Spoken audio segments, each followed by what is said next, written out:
Putusan ini yang ditetapkan Majelis Hakim di jero persidangan di Pengadilan Tipikor Palembang, di mana Ketua Majelis Hakim Abu Hanifah akhirnya nyato ke ke-8 terdakwa selaku Koordinator Kader Keluarga Berencana Kecamatan Oki dihukum selama 4 tahun penjara, denda sebesar 200 juta rupiah dengan subsidiar sebulan kurungan.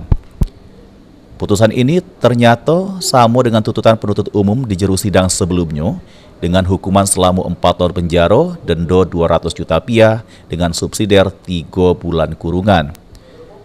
Putusan ini ditetapkan berdasarkan pertimbangan pemeriksaan saksi di jero sidang sebelumnya, di mana terungkap amun dana insentif untuk kader keluarga berencana di Kecamatan Kabupaten Oki, di mana ke-8 terdakwa sudah kena OTT oleh tim Polres Oki.